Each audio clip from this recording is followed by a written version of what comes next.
Assalamualaikum warahmatullahi wabarakatuh. Alhamdulillah, selamat siang para sedulur-sedulur yang saya cintai.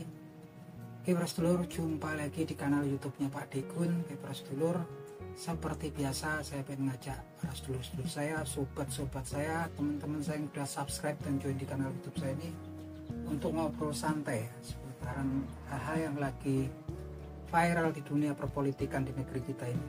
Jadi teman-teman, beberapa waktu yang lalu kita semua bisa menyaksikan kala suatu peristiwa yang sebetulnya untuk beberapa orang seperti saya itu sangat mengagetkan, sangat mengejutkan.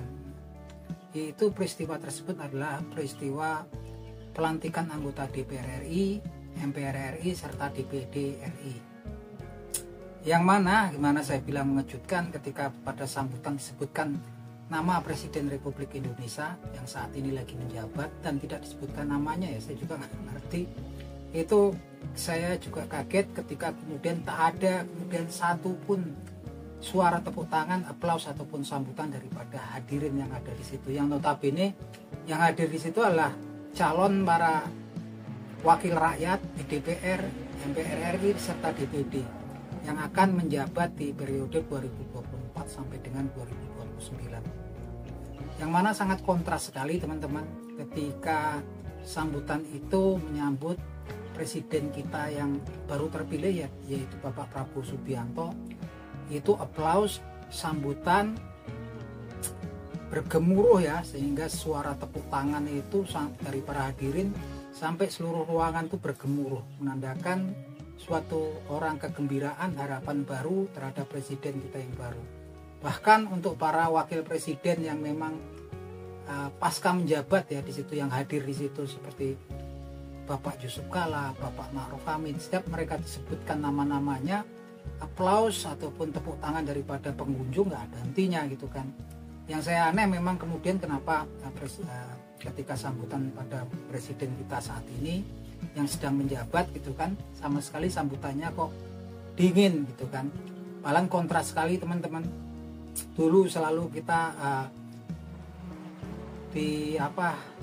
disuapin berita gitu kan, bahwasanya tingkat kepuasan daripada publik terhadap presiden kita saat ini itu mencapai sampai kemudian 80%. Ini luar biasa sekali ya. Bayangkan penduduk Indonesia itu nyaris hampir 280 juta, itu hampir 300 jutaan ya teman-teman.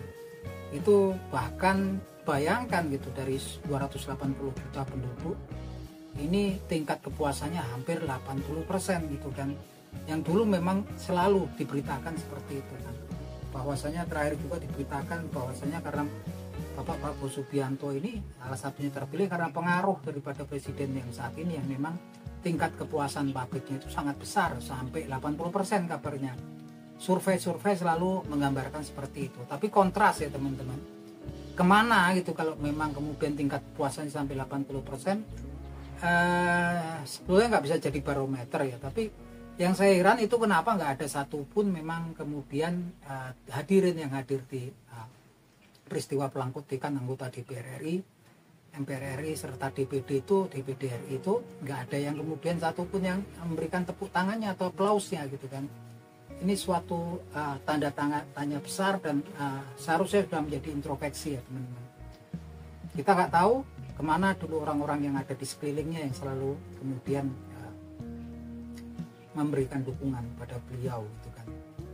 Saya nggak ngerti, tapi memang ya itulah teman-teman, untuk pembelajaran bagi kita semua. Jadi kan kalau kemudian persahabatan, pertemanan gitu kan, persekutuan kalau memang kemudian didasari bukan karena memang rasa cinta yang sejati, dan hanya mungkin didasari oleh kepentingan cuan ataupun kuasa gitu kan, akhirnya ketika memang kepentingannya sudah nggak ada, cuannya juga udah terhenti, kuasanya juga udah nggak ada, ya sudah selesai ya. Seperti kalau diberatkan di pepatah peribahasa itu ada, ketika hujan sudah selesai,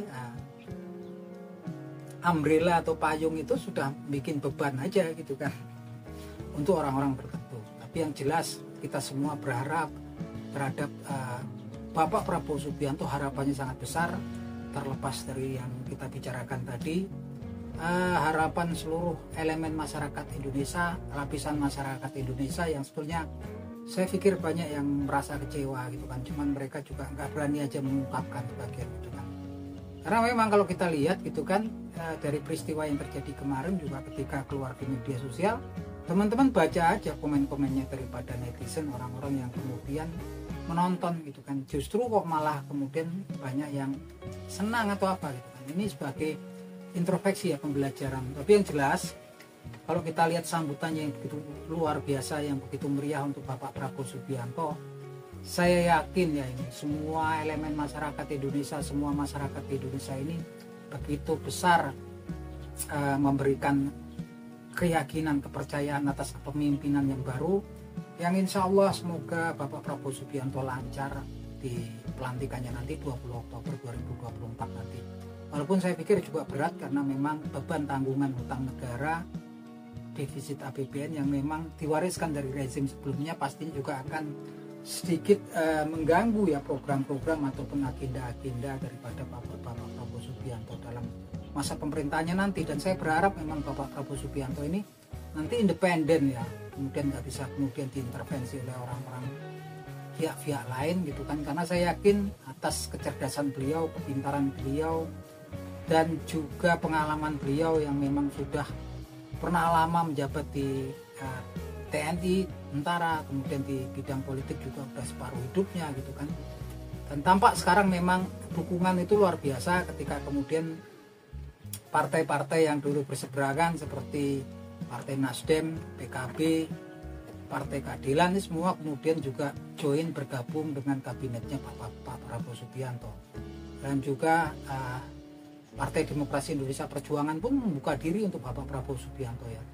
Karena memang kemudian ada agenda pertemuan antara Ibu Megawati Soekarno Putri dengan Pak Prabowo Subianto. Kalau kemudian ada yang bilang bahwasanya nanti nggak ada oposisi, saya pikir apapun itu, karena memang beban yang dilakukan Bapak Prabowo Subianto ini berat, ini suatu hal yang positif kemudian kalau kemudian memang berhasil dirangkul oleh Bapak Prabowo Subianto. Karena memang tantangannya berat ya, karena kondisi ekonomi global sekarang ini lagi nggak baik-baik aja. Nggak cuma ekonomi, juga krisis politik di mana ada konflik di Eropa antara Rusia dan Ukraina yang belum juga selesai. Kemudian konflik di Timur Tengah antara Iran dan proksi-proksinya dan Israel juga tak kunjung selesai. Ini memang butuh kemudian memang stabilitas politik, stabilitas ekonomi untuk kemudian bisa membangun negeri kita ini di sela-sela krisis ekonomi global, saya pikir nih kan. Dan saya yakin kita semua berharap Bapak Prabowo Subianto dengan segala pengalamannya bisa memberikan yang terbaik untuk negeri dan bangsa ini. Karena memang kalau kita lihat dari pidato beliau, komitmen beliau itu sangat jelas sekali ya. Sampai kemudian bicara pidato di depan para anggota DPD, DPR sama MPR, bahwasanya beliau tidak memiliki kepentingan yang lain-lain kecuali satu, untuk meningkatkan kesejahteraan dan kemakmuran bangsa Indonesia. Dan saya yakin sekali atas komitmen beliau ini ya. Dan saya pikir semua elemen masyarakat di dunia pasti, semua elemen masyarakat Indonesia pasti memberikan dukungan sepenuhnya pada beliau. Yang jelas memang kemudian selain itu juga kan memang PR-nya memang berapa dekade belakangan ini kan memang ada pihak-pihak tertentu yang memang berusaha untuk merusak atmosfer ataupun atmosfer demokrasi di negeri kita, diutak-atik gitu kan, sampai kemudian berusaha untuk membelokkannya dari jalurnya yang lurus. Dan kita semua lagi-lagi berharap pada Bapak Prabowo Subianto, beliau saya yakin seorang patriot, beliau seorang yang berkomitmen terhadap demokrasi, pastinya beliau akan menjaga demokrasi di negeri kita ini dalam atmosfer yang sehat dan akan dikawal dalam relnya lagi yang lurus. Dan untuk memang pihak-pihak yang memang kemudian berusaha ngutak-atik demokrasi di negeri kita ini, semoga dapat balasannya yang setimpal ya teman-teman. Dan saya yakin itu kita akan memberikan keyakinan, kepercayaan. Saya yakin optimis dengan kepemimpinan Bapak Prabowo Subianto untuk memimpin negara kita ini menuju suatu fase yang lebih maju lagi ya teman-teman. Nah itu aja teman-teman obrolan kita di siang hari ini, semoga bermanfaat. Salam seduluran, akhir kata salam seduluran dari Pak Dikun.